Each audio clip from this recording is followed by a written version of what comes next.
గలతీయులకు రాసిన పత్రిక 3వ అధ్యాయం.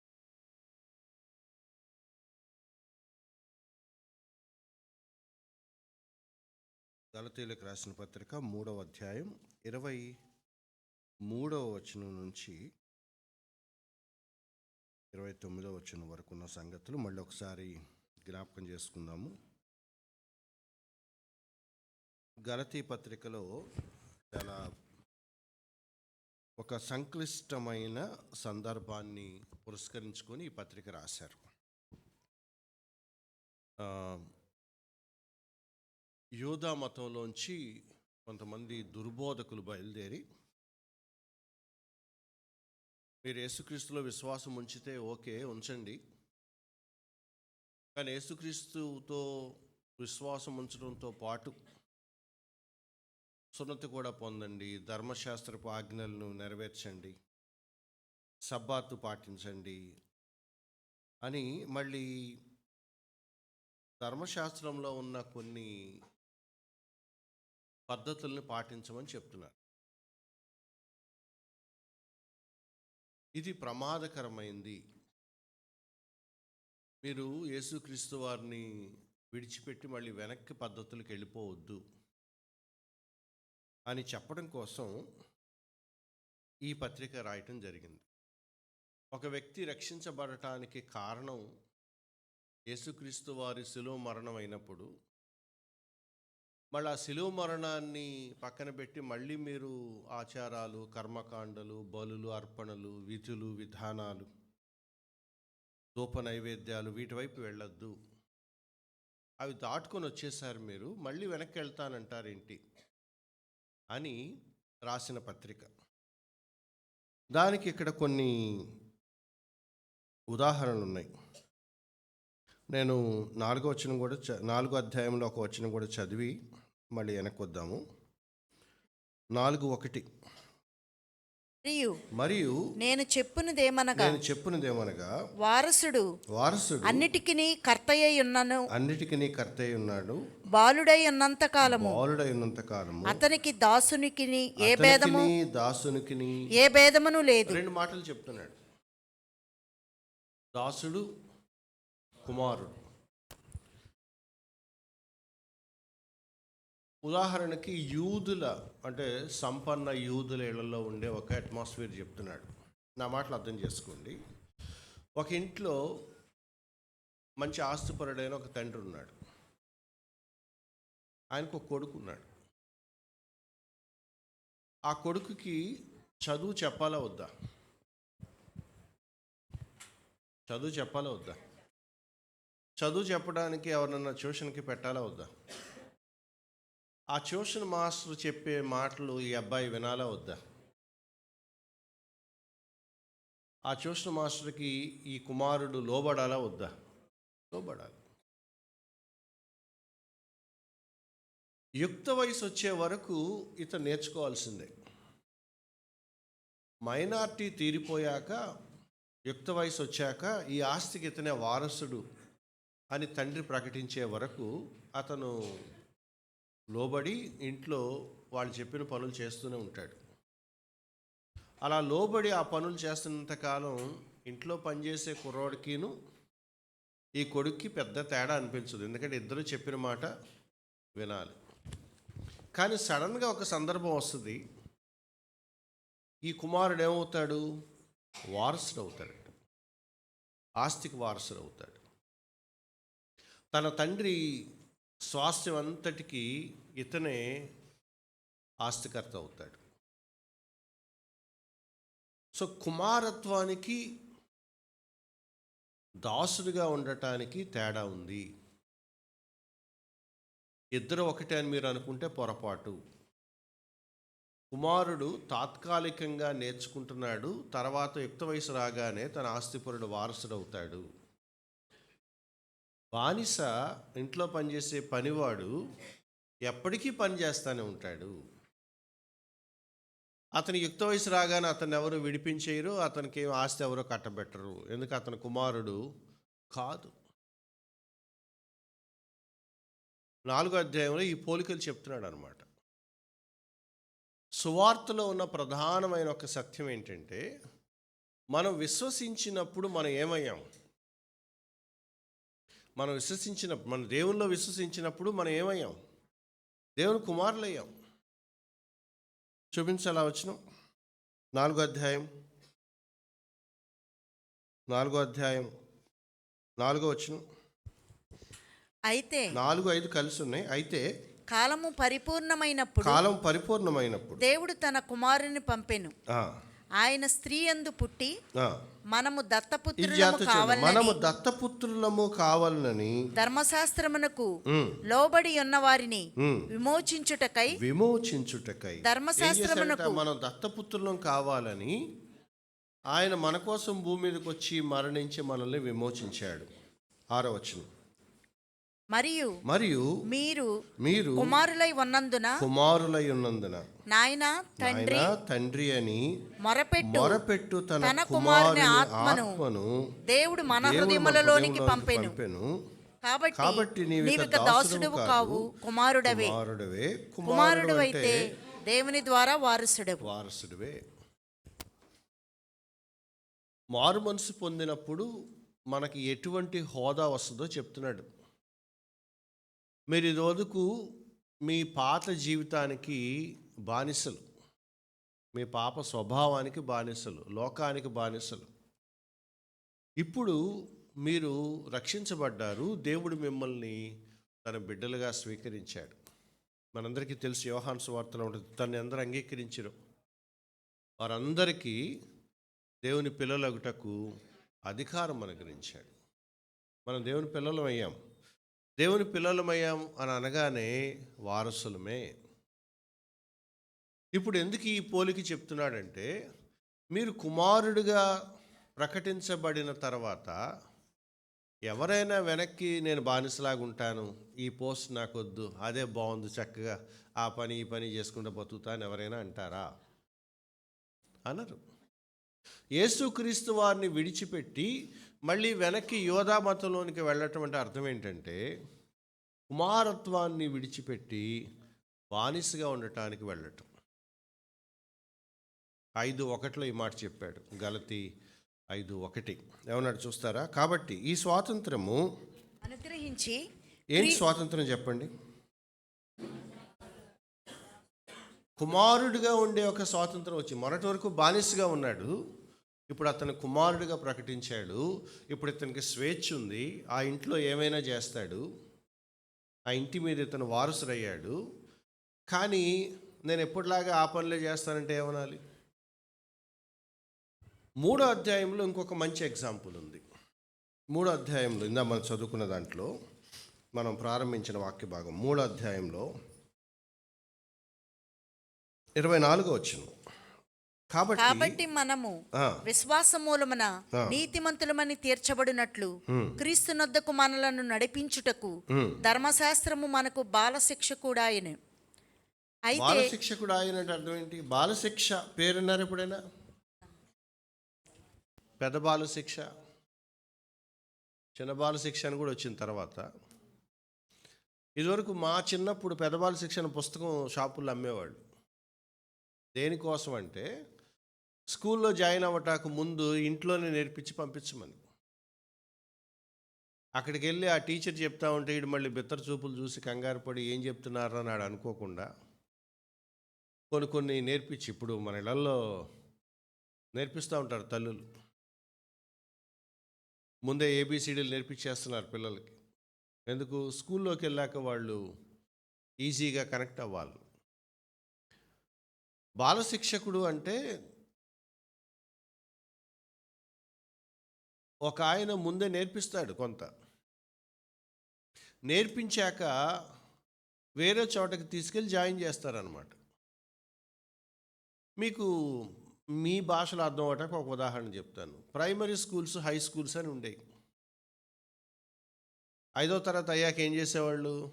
హై స్కూల్కి వెళ్ళేవాళ్ళు. ఇప్పుడు అన్నీ కలిపి వచ్చేసినాయి. కానీ మా చిన్నప్పుడు 5వ తరగతి వరకు ఒక స్కూలు, 6 నుంచి 10 వరకు ఇంకో స్కూల్ ఉండేది.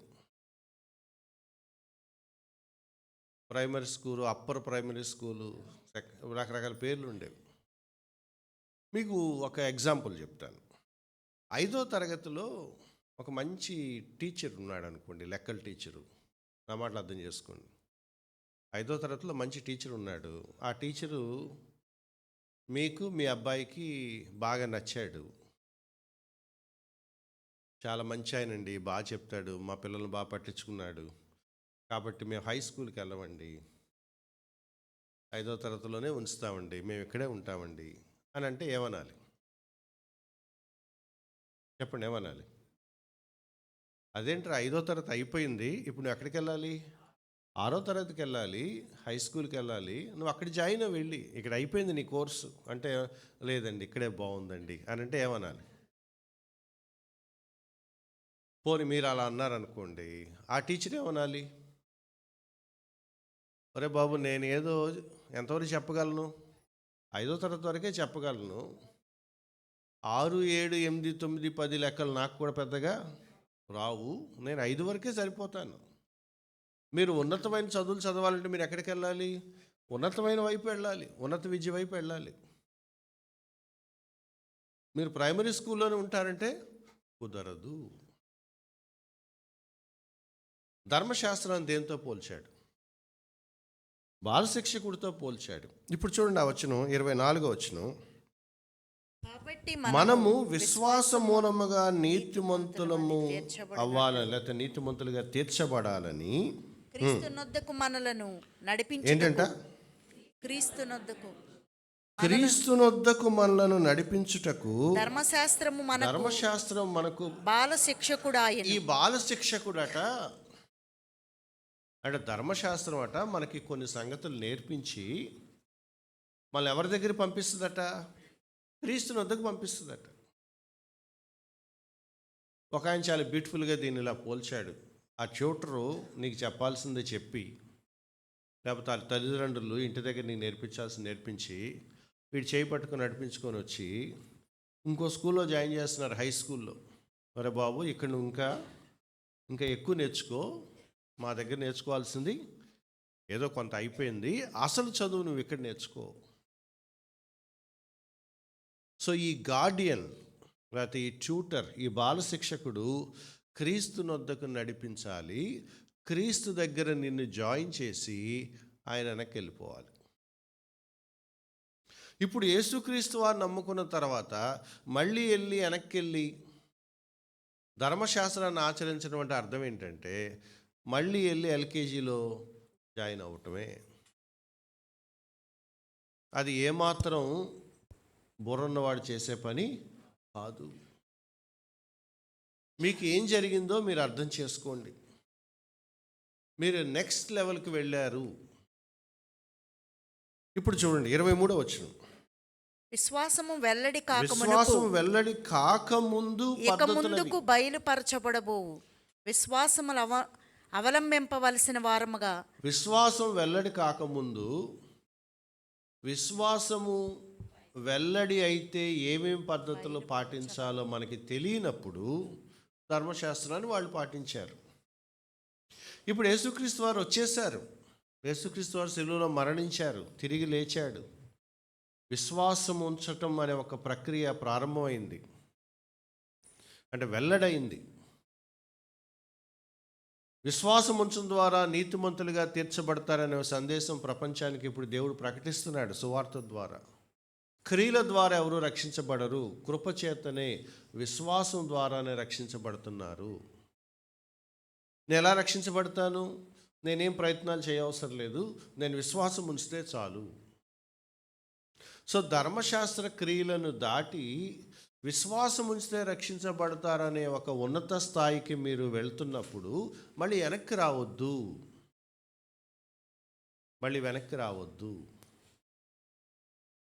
ఇప్పుడు చూడండి, కొన్ని మాటలు నేను చూపించి మళ్ళీ వెనక్కి వస్తాను. 26వ వచనం. యేసుక్రీస్తునందు మీరందరూ విశ్వాసము వలన దేవుని కుమారులై ఉన్నారు. క్రీస్తులోనికి చూడండి, మీరందరూ దేవుని కుమారులు అయ్యారా లేదా? దేని వల్ల అయ్యారు? విశ్వాసం వల్ల. అయ్యా, నేను దేవుని కుమారుని అవ్వాలంటే ఏం చేయాలి అని అంటే బైబిల్ ఏం చెప్పుద్ది? విశ్వాసం ఉంచమని చెప్పుద్ది. ఏం చేయటానికి? లేదు, చేయాల్సిందంతా యేసుక్రీస్తు వారి శిలువలో చేసేశాడు. మీరు విశ్వాసం ఉంచడం మాత్రమే. మీరేదో ప్రయత్నించి దేవుడిని సంతోషపెట్టగలం, దేవుని దగ్గర నుంచి ఏదో పొందుకోగలమని అనుకోవద్దు. అది జరగదు. మీరు విశ్వాసం ఉంచడం ద్వారానే దేవుని కుమారులు అయ్యారు. ఇదంతా ఎందుకు మాట్లాడుతున్నామంటే, స్వార్థ విషయంలో మనకి స్పష్టత లేదనుకోండి, మన జీవితంలో గందరగోళాలు ఏర్పడతాయి. మన ఆత్మీయ జీవితం సరిగా ఉండదు. సువార్త అర్థం చేసుకోకుండా మన ఆత్మీయ జీవితాన్ని కొనసాగించాలని మీరు ప్రయత్నం చేస్తే, అది మీరు సొంత ప్రయత్నాల మీద తీసుకువెళ్ళే బండిలాగానే ఉంటుంది. మళ్ళీ వెనక్కి ప్రైమరీ స్కూల్లో జాయిన్ అయినట్టుగా ఉంటుంది. ఈ 4వ అధ్యాయంలో కొన్ని పోలికలు చెప్పాడు. ఆల్రెడీ ఒకటి చెప్పాను నేను మీకు, కుమారులు బానిస. దానికి ఒక ఉదాహరణ చెప్పాడు. అబ్రహాము ఇష్మాయేల్ని కన్నాడు, ఇస్సాకుని కన్నాడు. ఇది పోలిక మాత్రమే. ఆ పోలికని కొత్త నిబంధన సందేశం చెప్పడానికి పౌలు భక్తుడు ఉదాహరణగా వాడుతున్నాడు. అబ్రహాం ఇష్మాయేల్ని కన్నాడు, ఇస్సాకుని కన్నాడు. ఇస్సాకు భార్య శారాకు పుట్టినవాడు. ఇష్మాయేలు దాసి హాగరుకు పుట్టినవాడు. ఎంత మాట్లాడినా ఎలా చెప్పుకున్నా కూడా ఇష్మాయేల్ని ఏమని పిలుస్తారు? దాసి కుమారుడనే పిలుస్తారు. ఇస్సాకుని ఏమని పిలుస్తారు? కుమారుడనే పిలుస్తారు. యజమాని, స్వతంత్రురాలి కుమారుడు, ఓనర్ గారి అబ్బాయి.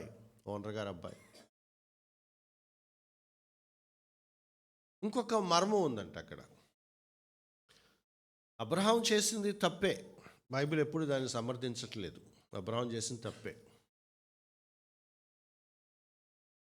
దేవుడు ఒక కుమారుని వాగ్దానం చేసినప్పుడు ఆ వాగ్దానం నెరవేర్పు కోసం ఎదురు చూడటంలో కొంచెం ఎక్కడో అబ్రహాము శారాలు కొంత కృంగిపోయి ఎదురు చూడలేక మధ్యలో సొంత ప్రయత్నాల కోసం వెళ్ళారు. ఈ సలహా కూడా ఎవరిచ్చారు? శారా ఇచ్చింది.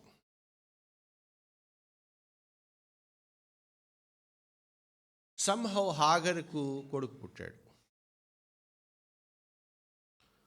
శారీరక ప్రయత్నం వల్ల హాగర్కి కొడుకు పుట్టాడు. శారాకు అసలు కొడుకు పుట్టే అవకాశమే లేదట. ఆమె గర్భం ఒడిగిపోయిందని మనం ఎక్కడో చదువుతాం. అంటే ఒక రకంగా పిల్లలు పుట్టే అవకాశం లేదు.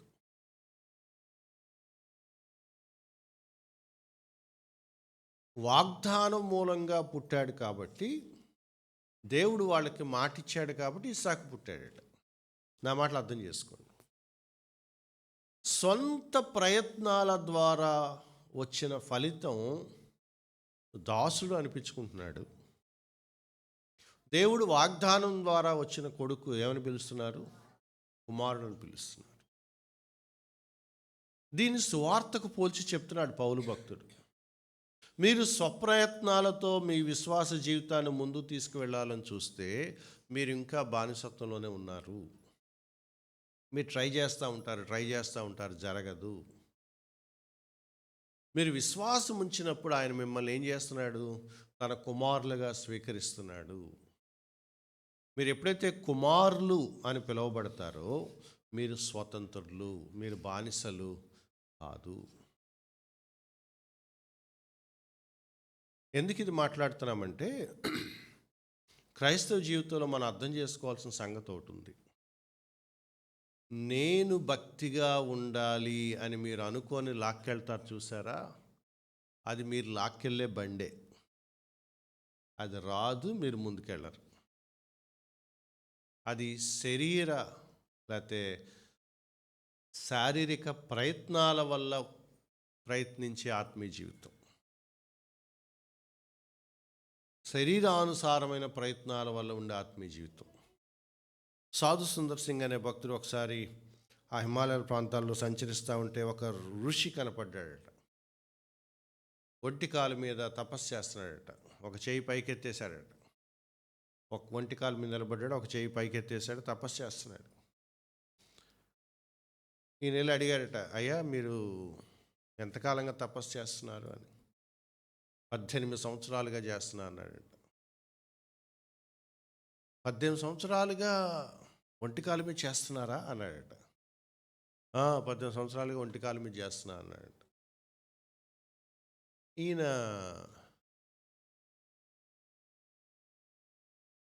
ఊరుకోండి, 18 సంవత్సరాలుగా ఒంటి కాలు మీద ఎందుకుంటారు మీరు అన్నాడట.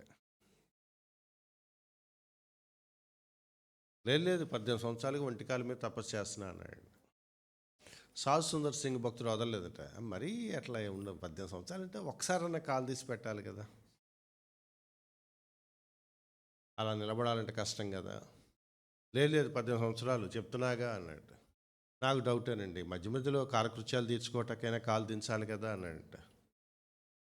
లేదు ఒక్కసారి కూడా కాలు దించలే అన్నాడట. అలా ఎవడో కుదరదండి అన్నాడట. మధ్యలోనే ఒకసారి 1-2 సార్లు అంటే, ఎరా ఒకసారి చెప్తే అర్థం కాదా అని ఆ కాలు దించేసి కొడతాకి మీదకి వచ్చాడట. కొడతా మీదకి వచ్చేస్తే అప్పుడు సాధు సుందర్ సింగ్ భక్తుడు అన్నాడంట, నేను ఊరినే 2 సార్లు మాట రెట్టిస్తేనే నువ్వు మీదకి వచ్చి కొట్టేస్తాకు వస్తే, నువ్వు ఎన్ని సంవత్సరాలు తపస్సు చేస్తే ఏం ఉపయోగం నిగ్రహం రానప్పుడు. మీకు అర్థమవుతుందా? చాలాసార్లు మనుషులు ఏం చేస్తారంటే తమ స్వంత ప్రయత్నాలతో నిగ్రహాన్ని తెచ్చుకోవాలని, తమ జీవితాన్ని మార్చుకోవాలని, నేను ఇలా చేస్తాను అని వాళ్ళకి వాళ్ళే ఒక రూల్ పెట్టుకొని ఒక గుదిబండలాగా బతకాలని చూస్తూ ఉంటారు. అది మీ సొంత ప్రయత్నాల మీద మీరు చేసే ప్రయత్నమే, అది జరగదు. క్రైస్తవ జీవితంలో చాలా కీలకమైనది ఏంటంటే పరిశుద్ధాత్మ. ఎక్కడ చదువుకున్నాం ఆ మాట మనం? 4వ అధ్యాయంలో 6వ వచనం. మీరు కుమారులై ఉన్నందున నాయన తండ్రి అని మొరపెట్టు తన కుమారుని ఆత్మను దేవుడు మన హృదయంలోనికి పంపెను. మనం దేవుణ్ణి నమ్ముకున్నప్పుడు మన జీవితాల్లో కలిగే అత్యంత గొప్ప మార్పు ఏంటంటే మన హృదయంలోనికి పరిశుద్ధాత్మ దేవుడు వస్తాడు. ఆ పరిశుద్ధాత్ముడు మన లోపల ఉంటాడు, మనతో ఉంటాడు, మనలో ఉంటాడు, ఎల్లప్పుడూ మనతోనే ఉంటాడు. ఇప్పుడు అవిశ్వాసి పరిశుద్ధాత్మ తన హృదయంలో లేకుండా తన సొంత ప్రయత్నాల ద్వారా నీతిగా బ్రతకాలని చూస్తూ ఉంటాడు ఒకవేళ ప్రయత్నిస్తే. విశ్వాసి చెప్పండి, తన హృదయంలో పరిశుద్ధాత్మ కలిగి ఉండటం ద్వారా పరిశుద్ధాత్మ మీద ఆధారపడుతూ నీతిగా బ్రతకాలని ప్రయత్నిస్తాడు. నేనుగా బ్రతకాలనుకుంటే ఇది నాకు జరగదు, నాకు ఎవరు సహాయం చేయాలి? పరిశుద్ధాత్మ సహాయం చేయాలి.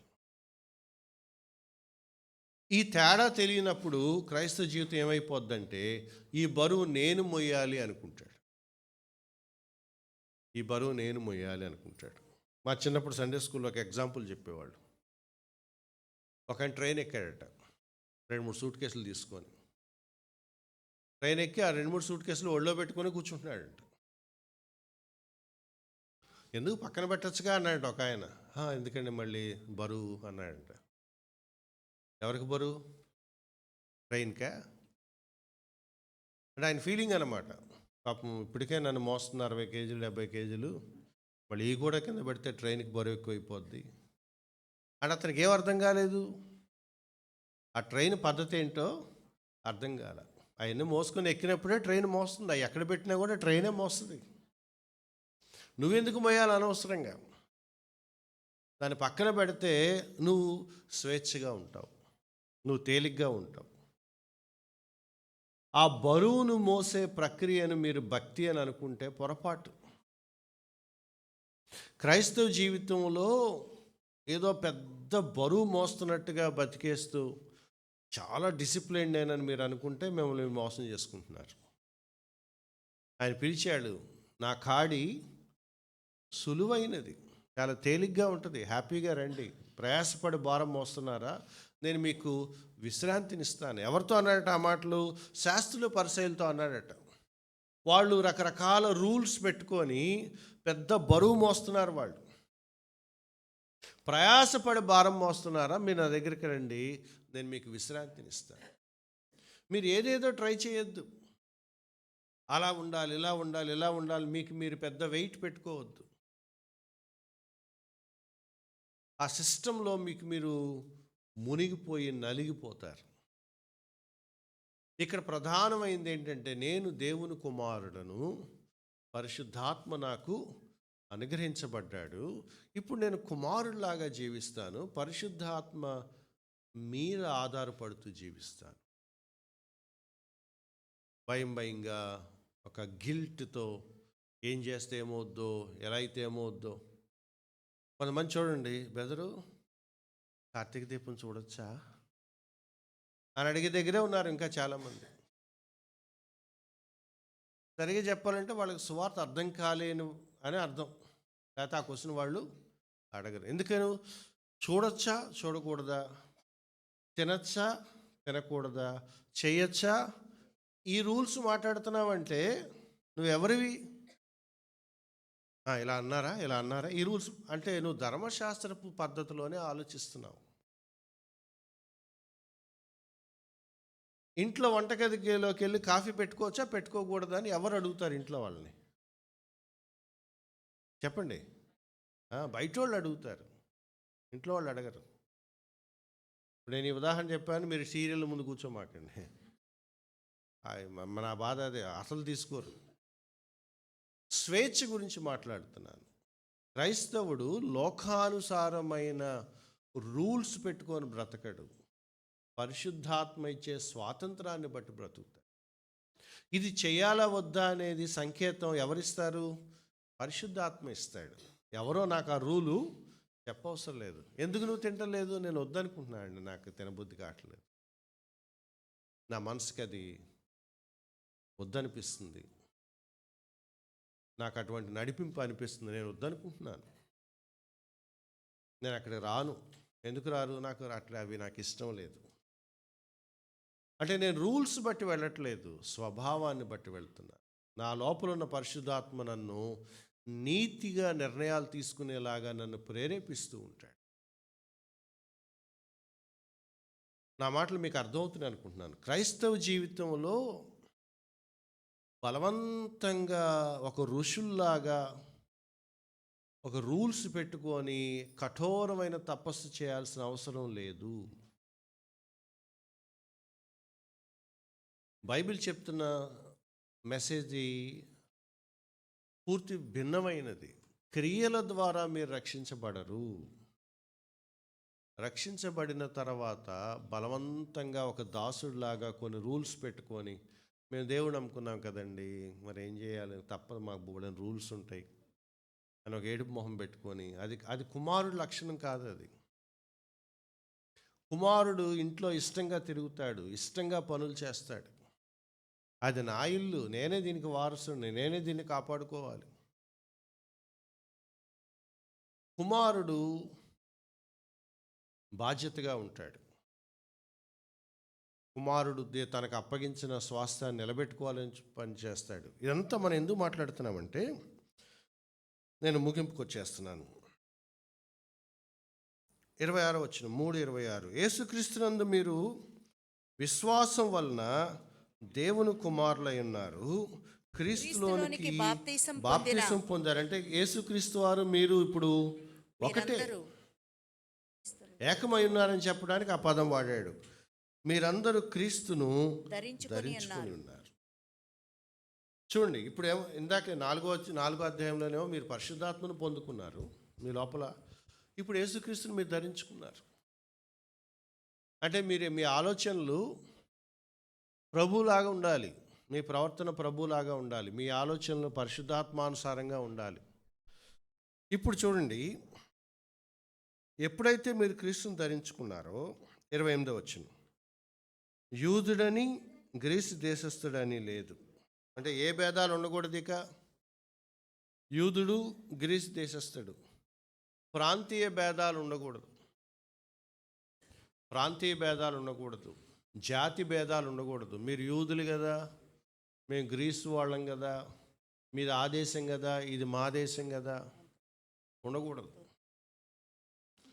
జాతి భేదాలు ఉండకూడదు, ప్రాంతీయ భేదాలు ఉండకూడదు. స్వతంత్రుడని లేదు, దాసుడని లేదు, స్వతంత్రుడని, స్థాయి భేదాలు ఉండకూడదు, ఇంకా పురుషుడని లేదు, స్త్రీ అని లేదు, పురుషుడని లేదు, స్త్రీ స్త్రీ అని లేదు. లేదు. యేసుక్రీస్తునందు మీరందరూ ఏకముగా ఉన్నారు. ఏకముగా ఉన్నారు.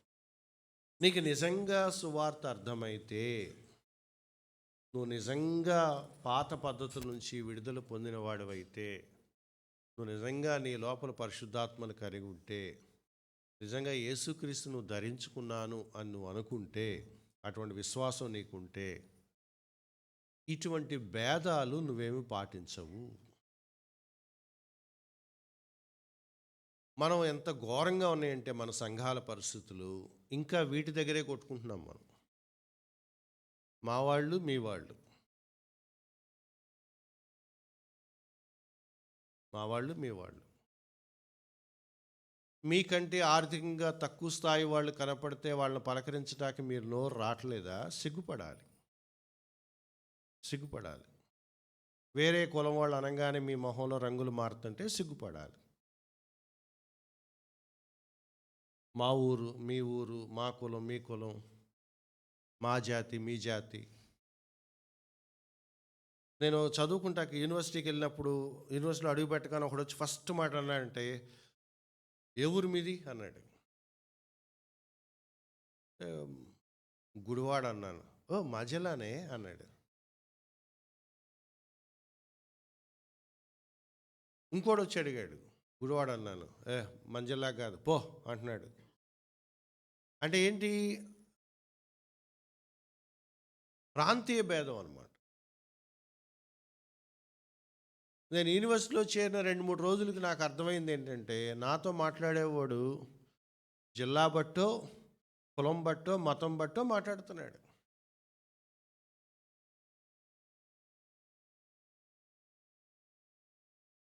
దేవుణ్ణి నమ్ముకున్నాక కూడా నువ్వు కులం, ప్రాంతం, స్థాయి, హోదా పోలేదు అంటే ఏమనాలి? అంటే ఆ సువార్త నీకు అర్థం కాలేదు, లేదా యేసుక్రీస్తు వారు నీ విషయంలో ఏం చేశాడో నీకు అర్థం కావట్లేదు. అసలు పరిశుద్ధాత్మ నీ లోపల ఉన్నాడా? చూడండి ఎంత విచారకరమో. రక్షించబడ్డామని చెప్పుకుంటూ, నా లోపల దేవుడు నివసిస్తున్నాడు అని అనుకుంటూ, ఇట్లాంటి తారతమ్యాలు ఇంకా స్థానిక సంఘాల్లో ఉంటాయా? ఉంటే రక్షించబడ్డారు అందామా? ఏమనాలి వాళ్ళని? 5వ అధ్యాయం 1వ వచనం, ఈ స్వాతంత్రము అనుగ్రహించాడు. ఎవరు? క్రీస్తు అనుగ్రహించాడు. ఏం చేశాడు? మనల్ని స్వతంత్రులుగా చేశాడు. కాబట్టి మళ్ళీ మీరు స్థిరంగా నిలవకుండా మరలా దాస్యమును కాడి కిందకి వెళితే చిక్కు కొనుకుడి. నేను చెప్పినట్టు మళ్ళీ వెళ్ళి 3వ తరగతిలో జాయిన్ అవడం అనమాట. మా క్యాస్ట్ అనండి, ఇక్కడే బాగుంటుంది అంటే అది వదిలి రావట్లేదు. నువ్వు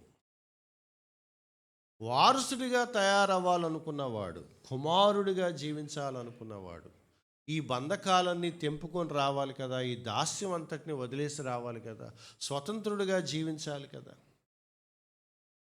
ఒకప్పుడు అలా చూసేవాడండి, ఇప్పుడు అవన్నీ వదిలేశానండి. విశ్వాసం ఉంచిన వారందరూ దేవుని పిల్లలే అనే ఒక సూత్రం నేను మర్చిపోతే అప్పుడు నాకు ఈ లెక్కలు వస్తాయి అన్నమాట. పాత నిబంధన ఏం చెప్తుందంటే, దేవుని పోలికలో సృష్టించబడిన ప్రతి మనిషి సమానమే.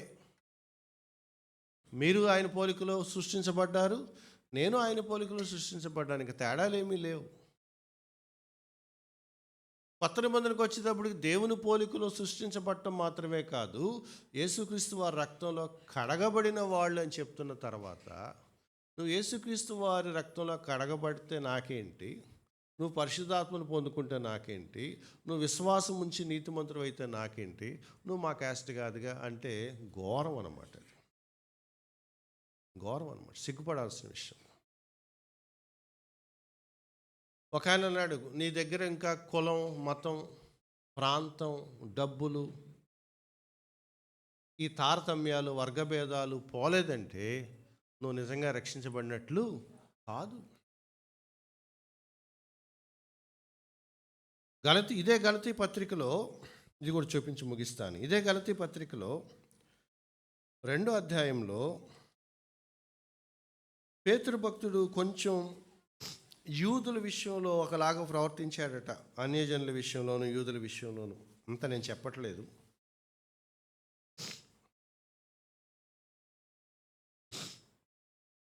రెండో అధ్యాయం 11వ వచనం నుంచి మీ తర్వాత చూడండి. అన్యులతో భోంచేసే సందర్భంలో ఒకప్పుడు ఒకలాగా ఇంకోప్పుడు ఇంకోలాగా ప్రవర్తించాడంటే నేను వెళ్తూ ఉంటున్నాను అన్నట్టుగానే ఉంటున్నాడు. మళ్ళీ కూసేపు లేకపోయి నేను ఊరికినే ఏదో కూసేపు వాళ్ళతో ఉన్నాను కానీ వాళ్ళతో నేను ఉండను, మనం ఒకటే అన్నట్లుగా ప్రవర్తించాడు ఎక్కడో. అది ఎవరి కళ్ళలో పడింది? పౌలు భక్తుడి కళ్ళలో పడింది. అందుకు ఆయన ఈ మాట అన్నాడు. 18వ వచనం. నేను పడగొట్టిన వాటిని మరలా కట్టిన ఎడల నన్ను నేనే అపరాధినిగా కనపరుచుకుందును కదా. ఈ సూత్రం గుర్తుపెట్టుకోండి.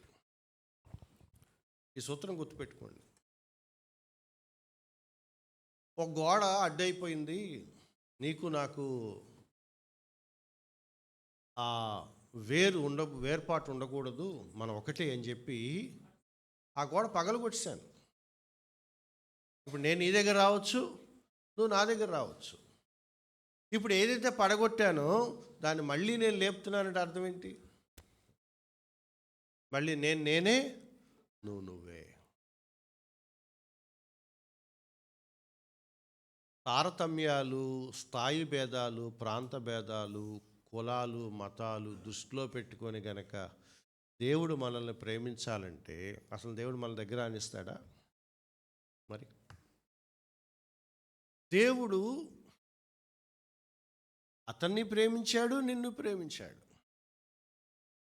కానీ నువ్వు అతన్ని ప్రేమించడానికి నీకు కష్టమైపోతుంది. ఏ వ్యక్తినైతే దేవుడు ప్రేమించి రక్షించి అతన్ని నిత్య జీవానికి అర్హుడిగా చేశాడో ఆ వ్యక్తిని నువ్వు ఇంకా కులం కళతో, మతం కళతో, డబ్బు కళతో, స్థాయి హోదా ఈ కళతో చూస్తున్నావంటే ఎంత దారుణమైన బుద్ధి ఉంది మనిషికి. ఇంకా నువ్వు పాత ధర్మశాస్త్రపు బానిసత్వం కిందే ఉన్నావు. ఇంకా నువ్వు దాసుడిలాగానే ప్రవర్తిస్తున్నావు. ఇంకా నువ్వు కొన్ని బంధకాల్లో ఉన్నావు. నిజంగా క్రీస్తు మిమ్మల్ని స్వతంత్రులుగా చేశాడా, చేయలేదా? ఈ మాట కూడా నేను చూపించి ముగిస్తాను. గలతీయులకు రాసిన పత్రిక ఇవన్నీ ఒకదానితో ముడిపడి ఉన్నవే. 5:18 మీరు ఆత్మచేత నడిపింపబడిన ఎడల ధర్మశాస్త్ర సంబంధమైన ఆలోచన మీకు రాదు, దానికి మీరు లోనవ్వరు. అయితే మీరు ఆ సిస్టమ్ ఫాలో అవుతున్నారు, లేదా మీరు ఈ సిస్టమ్ ఫాలో అవుతున్నారు. మీరు ఆత్మానుసారంగా జీవించాలి, ఆత్మచేత నడిపించబడుతున్నారు అన్న దారిలో ఉంటే ఈ వేదాలు, రూల్స్ పెట్టుకోరు మీరు. ఈ ఇంకా మీ దగ్గర ఉన్నాయంటే ఆ ఆత్మానుసారంగా జీవించడంతో మీకు సంబంధం లేదు. Either this or that. దానికి ఒక లిస్ట్ ఇచ్చాడు. 19వ వచనం నేను చదువుతున్నాను. శరీర కార్యాలు, జారత్వము, అపవిత్రత, కాముకత్వం, విగ్రహారాధన, అభిచారము, ద్వేషము, కలహములు, మత్సరములు, క్రోధాలు, కక్షలు, భేదాలు, విమతములు, అసూయలు, మత్తతలు, ఇవి ఒక బ్యాచ్ ఉన్నారట. 22వ వచనం ప్రేమ, సంతోషం, సమాధానం, దీర్ఘశాంతం, దయాళుత్వం, మంచితనం, విశ్వాసం, సాత్వికము, ఆశా నిగ్రహం, ఇదొక బ్యాచ్ ఉన్నారట. పౌలు భక్తుడు ఏమంటున్నాడు తెలుసా? మీరు ఎటుంటారు, లేకపోతే మీరు ఎటు ఉన్నారు చూసుకోండి అన్నాడు. దేవుడు నమ్ముకున్న దగ్గర నుంచి ఎంతకాలం అయిందో, మీరు ప్రభువుని అంగీకరించి ఎన్ని సంవత్సరాలు అయిందో నాకు తెలియదు. ఏ గుణాలు పెరగాలి? శరీర కార్యాల లిస్టు పెరగాల, ఆత్మకార్యాల లిస్టు పెరగాల? ఎందులో ఎదగాలి? వేటిని బట్టి ప్రజలు మిమ్మల్ని గుర్తించాలి?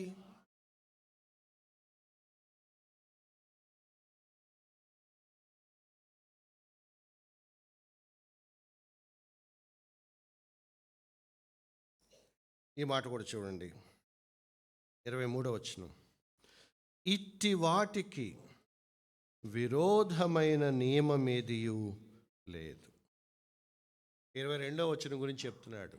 నిజంగా ఆత్మఫలం కనుక మీరు కలిగి ఉంటే దీన్ని మించిన నియమం ఇంకేది లేదు. ఏవి ఇంకా మనలో మిగిలి ఉన్నాయి, వేటినే ఇంకా మనం కోరుకుంటున్నాం అనే దాన్ని బట్టి చెప్పచ్చు మనం శరీరానుసారంగా జీవిస్తున్నామా, ఆత్మానుసారంగా జీవిస్తున్నాం. వీటి మీద మనం మనసు పెట్టట్లేదు అనుకోండి, మనం దేవుడు నమ్ముకున్నామన్న మాట పేరుకే ఉంటుంది కానీ మనం రక్షించబడ్డామో లేదో అర్థం కాదు. ఇంకా పాత పద్ధతుల్లోనే ఉంటాము, పాత బంధకాల్లోనే ఉంటాము, పాత బానిసత్వంలోనే ఉంటాం.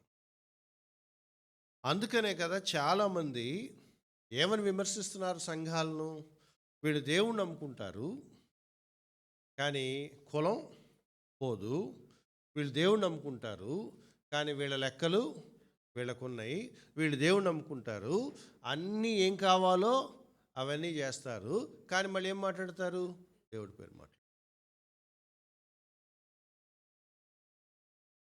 ఒక ఆయన పెళ్లి కార్డు మీద వేశాడట, పరిశుద్ధ వివాహం, పెళ్ళికొడుకు పేరు పెళ్లి కూతురు పేరు, వివాహ సమయం 11:04.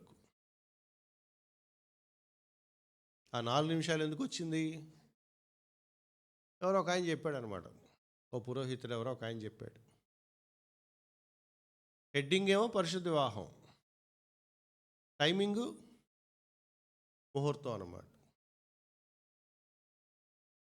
నువ్వు ముహూర్తం ప్రకారం చేసుకోవాలనుకుంటే చేసుకో, దాన్ని మళ్ళీ పరిశుద్ధ వివాహం అని పేరు ఎందుకు? దానికి మళ్ళీ ఆ పాస్టర్ గారిని అడుగుతున్నాడంట, పాస్టర్ గారు మీరు 11 గంటలకి వెళ్ళిపోవచ్చు, మీరు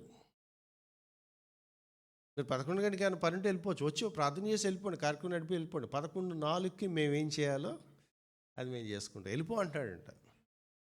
ఎందుకు ఆయన వెళ్ళిపోతే ఈ 11:04కి వీళ్ళ పనులు టైం చూసుకొని వీళ్ళు చేసుకుంటారనమాట. ఆ పాస్టర్ గారు నేను 12 వరకు ఉంటానన్నాడంట. నేను వెళ్ళను, 12 వరకు ఉంటాను, మీరు ఏం చేస్తారో.